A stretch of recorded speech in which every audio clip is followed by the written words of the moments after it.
नमस्कार, मी उमेश धंद्राळे. आपण बघत आहात अपडेट अमने 9 न्यूज.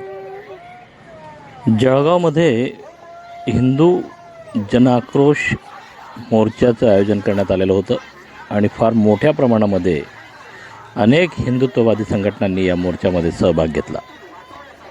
शिवाजी पुतळ्यापासून निघालेला हा मोर्चा जिल्हाधिकारी कार्यालयावर जाऊन धडकला आणि त्या ठिकाणी मोर्चाचं रूपांतर भव्य विराट सभेमध्ये झालं.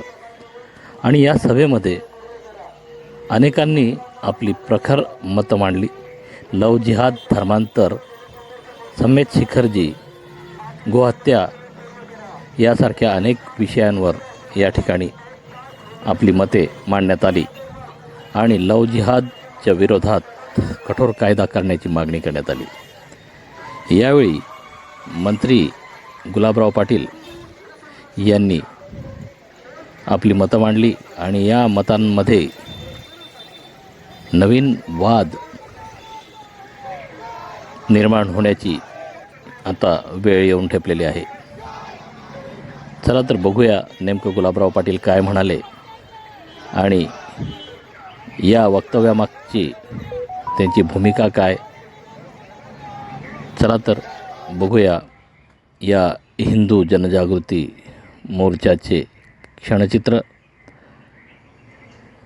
अजूनही आपण जर आमचं चॅनल सबस्क्राईब केलं नसेल तर सबस्क्राईब जरूर करा. सोबत बेल आयकॉन दाबायला विसरू नका, म्हणजे आपल्याला रोज नवीन अपडेट्स आपल्या मोबाईलवर सगळ्यांच्या आधी मिळू शकतील. जय हिंद, जय भारत.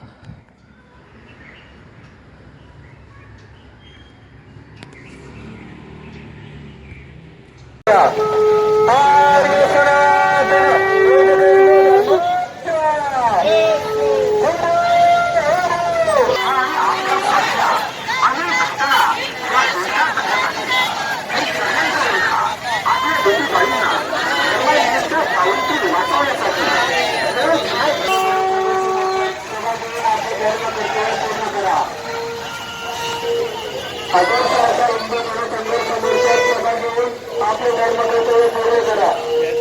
पांडवांना आदर्श देणे देते अशा हिंदू जनसंघर्ष मोर्चात सहभागी होऊन आपले धर्म कर्तव्य पूर्ण करा.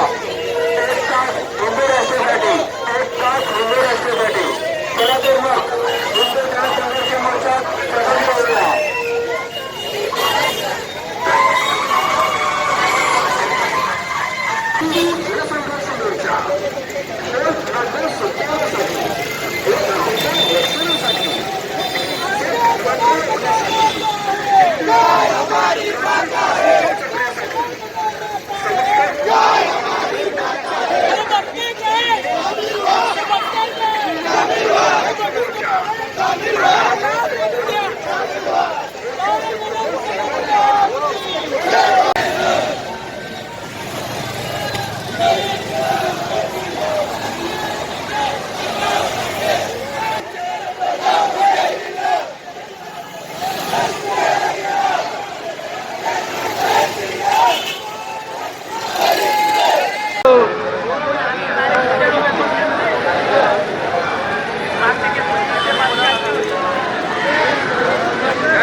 करून 35 तुकडे करणारा लव जिहादी अफकाबला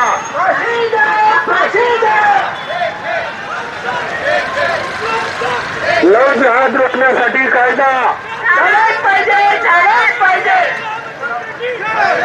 लव जिहाद विरोधी कायदा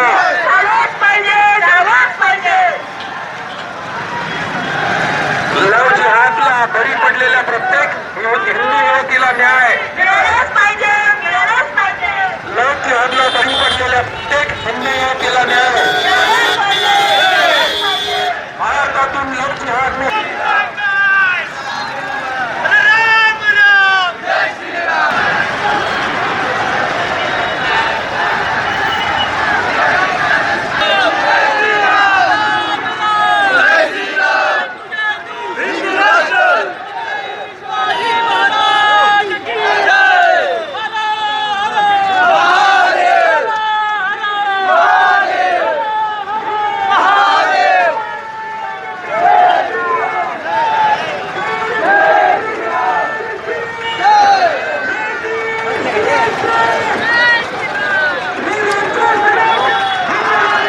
वाकड्या नजरेनं बघत नाही, पण कोणी बघत असेल तर आम्ही गांधीजी नाही आहे, या गालावर मारली म्हणून त्या गालावर मारा. त्यामुळे